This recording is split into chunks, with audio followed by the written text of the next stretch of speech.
ஏதோ பெரிய மேட்டர் நடந்திருக்கு. ட்ரோபி வேணாம்னு விட்டாங்க. அப்புறம் அவங்க ஜெயிச்சு சம்பாதிச்ச பணத்தையும் டொனேட் பண்ணியிருக்காங்க. வின் பண்ணதுக்கு அப்புறம் என்னென்னதான்டா நடந்துச்சு? இங்க பாருங்க, நம்ம டீம் இந்தியா மறுபடியும் ஆசிய கோப்பையை ஜெயிச்சிருக்காங்க. ஆனா அவங்க அந்த ட்ரோபியை வாங்க மறுத்துட்டாங்களாம். ட்ரோபி இல்லாமலேயே செலிப்ரேட் பண்ணியிருந்தாங்க. ஆனா நம்ம கேப்டன் சூரியகுமார் யாதவும் பேட்ஸ்மேன் அபிஷேக் சர்மாவும் பிரஸ் கான்ஃபரன்ஸுக்கு வந்தப்போ எல்லா கேள்விக்கும் பளிச்சுன்னு பதில் சொல்லிட்டாங்க. ட்ரோபி இல்லாம கூட டீம் ஜெயிக்கலாம், ட்ரோபி இல்லாம கூட டீம் சாம்பியன் ஆகலாம்னு சொன்னாங்க. அப்புறம் சூரியகுமார் யாதவ் அந்த பிரஸ் கான்ஃபரன்ஸ்ல நிறைய விஷயத்தை வெளிப்படையா சொன்னதோட போகும்போது இன்னொன்னு சொல்லிட்டு போனாரு. என்னன்னா, இந்த மேட்ச்ல சம்பாதிச்ச சம்பளத்தை மேட்ச் ஃபீஸ் டொனேட் பண்ண போறாராம். அப்போ மனசை ஜெயிக்கிற மாதிரி ஒரு பிரஸ் கான்ஃபரன்ஸ் தான் நம்ம சூரியகுமார் யாதவ் கிட்ட இருந்து வெளியே வந்திருக்கு. அதுல அவரோட மனசுல இருந்ததை வெளிப்படையா சொல்லிட்டாரு. ட்ரோபியை ஏன் வாங்கல? நம்ம சூரியகுமார் யாதவ் அங்க வந்து உட்கார்ந்த உடனே எல்லாருக்கும் ஃப்ரெண்ட்ஸ் வந்த கேள்வி, ஏன் ட்ரோபியை வாங்கலன்னு தான். ஏன்னா மொக்சின் நக்வி போடியம்ல நின்றுட்டு இருந்தப்போ டீம் இந்தியா அவர்கிட்ட இருந்து ட்ரோபி வாங்க மறுத்துட்டாங்க. அவர் அங்கேயே நின்னாலும் எங்களுக்கு ட்ரோபி வேணாம்னு நம்ம டீம் சொல்லிட்டாங்க. இந்த மேட்டர் முழுக்க ஆசிய கோப்பை இறுதி போட்டி முடிஞ்சதுக்கு அப்புறம் தான் நடந்துச்சு. கிட்டத்தட்ட 1 மணி நேரம், 1 ஹவர் ஆயிருச்சு. மேட்ச் முடிஞ்சும் அந்த பிரசன்டேஷன் செரிமனியே நடக்கல. அப்புறமெல்லாம் நடந்து முடிஞ்சப்போ பரிசுகளை கொடுத்தாங்க. ஆனா டீம் இந்தியா மெடலும் எடுக்கல, ட்ரோபியும் தூக்கல. அப்புறம் பிரஸ் கான்ஃபரன்ஸுக்கு சூரியகுமார் யாதவ் வந்தப்ப சொன்னாரு, பாருங்க, சாம்பியன் டீம் ட்ரோபி எடுக்க மறுக்கிற மாதிரி நான் இது வரைக்கும் பார்த்ததே இல்லை. ஆனா நாங்க தொடர்ந்து நல்லா விளையாண்டு இருக்கோம். இந்த வெற்றிக்கு நாங்க தான் உரிமையாளர். என்னோட ட்ரோபியே என்னோட டீமும் தொடர்ந்து கஷ்டப்பட்ட சப்போர்ட் ஸ்டாஃபும் தான் சொன்னாரு. சூரியின் மகிழ்ச்சி. ட்ரோபி கிடைக்காதது அவருக்கு வருத்தமே இல்லையா. இப்படி நடக்கிறத நாங்க பார்த்ததே இல்லை. ஆனா நடந்துருச்சுன்னா பிரச்சனை இல்லை.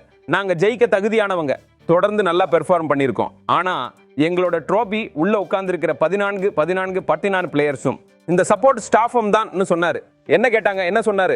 பாகிஸ்தானை தொடர்ந்து ஜெயிச்சிங்களே, எப்படி ஃபீல் பண்றீங்கன்னு கேட்டப்போ, இந்த வெற்றியை விட வேற நல்லது என்ன இருக்க முடியும்? ஸ்கிரீன்ல, வெளியே, சோஷியல் மீடியாவில் எல்லா இடத்துலையும் சாம்பியன் போட்டிருக்கு. இது ஒரு நல்ல மொமெண்ட், டீமுக்கு ரொம்ப பெஸ்டான விஷயம். ஸோ ட்ரோபி கிடைக்கலன்னா என்ன, இப்போ கையில் ட்ரோபி இல்லைன்னா என்ன, எல்லா இடத்துலையும் சாம்பியன் எழுதியிருக்காங்களே இன்னும் சூரியகுமார் யாதவ் சந்தோஷமா சொன்னார். அதனால அவருக்கு பயமோ இல்லை கவலையோ இல்லை, நாம ஜெயிச்சிட்டோம், செலிப்ரேட் பண்ணிட்டோம்னு சொன்னார். சிவம் துபேவின் ஆட்டம். ஹர்திக் பாண்டியா ஃபைனல்ல ஆடல, ஆனா சிவம் துபே நல்லா பண்ணாரு. அதை பத்தியும் கேட்டாங்க. அதுக்கு ஹர்திக்கு அவர் ஆடலன்னு தெரிஞ்சப்போ கொஞ்சம் சோகமா இருந்தாரு. ஸ்டாஃப் ரொம்ப கஷ்டப்பட்டு எப்படியாவது ஃபைனலுக்கு அவரை ரெடி பண்ணிடலாம்னு பார்த்தாங்க. ஆனா முடியல. அதனால துபே பவுலிங் பண்ணாரு. அதுக்கு பிராக்டிஸ் பண்ணியிருந்தாரு. துபே பேட் பால் ரெண்டுலையும் கலக்குவாருன்னு எங்களுக்கு தெரியும். அது இங்க நடந்துச்சு. ஃபர்ஸ்ட் புது பால்ல பவுலிங் போட்டாரு. அப்புறம் பேட்டிங்லையும் பிரஷரை சமாளிச்சு நல்லா பார்ட்னர்ஷிப் போட்டு நல்லா விளையாடி டீமை ஜெயிக்க வச்சாருன்னு துபேவை பாராட்டி பேசினாரு. ரசிகர்களுக்கு மெசேஜ். ட்ரோபி இல்லாம ஃபேன்ஸுக்கு என்ன சொல்ல விரும்புறீங்கன்னு கேட்டப்போ, நான் தான் ட்ரோபியை கொண்டு வந்தனே. நல்லா கிரிக்கெட் விளையாடினதுக்கு அப்புறம் செலிப்ரேட் பண்ண தானே வேணும். எதை வேணும்னு நினைச்சோமோ அதை பண்ணிட்டோம். நாடு முழுக்க செலிப்ரேட் பண்றதை பார்க்கும்போது நல்லா இருக்குன்னு சொன்னாரு.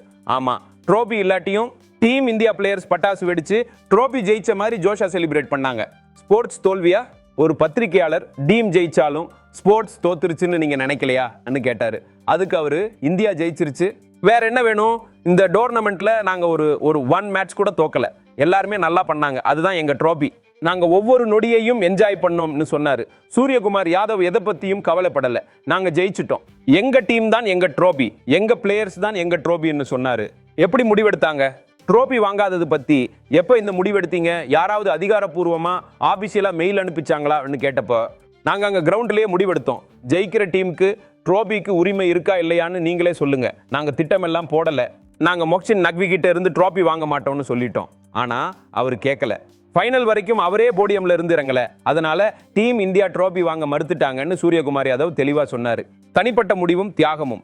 இன்னொரு கேள்வி, இன்னும் திலக் வர்மா பத்தி பேசலையேன்னு கேட்டப்போ, எல்லாருமே நல்லா பெர்ஃபார்ம் பண்ணியிருக்காங்க. திலக் சூப்பரா விளையாண்டாரு. குல்தீப், சஞ்சுன்னு எல்லாருமே நல்லா பண்ணாங்க. ஒவ்வொரு பிளேயரும் அவங்க பெர்ஃபார்மன்ஸால தான் இங்க வந்திருக்கோம். யாரையும் மறக்க முடியாது. திலக் வர்மா ஃபைனல்ல நல்லா விளையாண்டாரு. அதுக்கு முன்னாடியும் நல்லா விளையாண்டாரு. சஞ்சு பிரஷரை சமாளிச்சாரு. சிவம் விளையாண்டாரு. எல்லா பிளேயரும் அவங்க வேலையை கரெக்டா பண்ணாங்க. அப்போதான் இங்க வந்திருக்கோம்னு சொன்னாரு. போகும்போது சூரியகுமார் யாதவ் கடைசியா ஒன்று சொன்னாரு.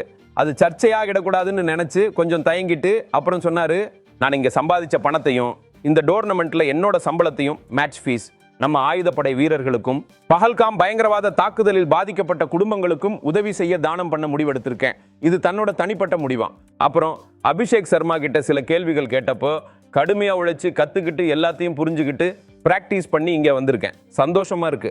டோர்னமெண்ட்லயே பெஸ்ட் பிளேயரா வந்திருக்கேன். கஷ்டப்பட்டேன், டீம் இந்தியாவுக்காக நல்லா விளையாடினேன்னு சொன்னாரு. இதுதான் சூரியகுமார் யாதவும் அபிஷேக் சர்மாவும் கொடுத்த பிரஸ் கான்ஃபரன்ஸ். ட்ராபி கிடைக்காததுல அவங்களுக்கு வருத்தம் இல்லை.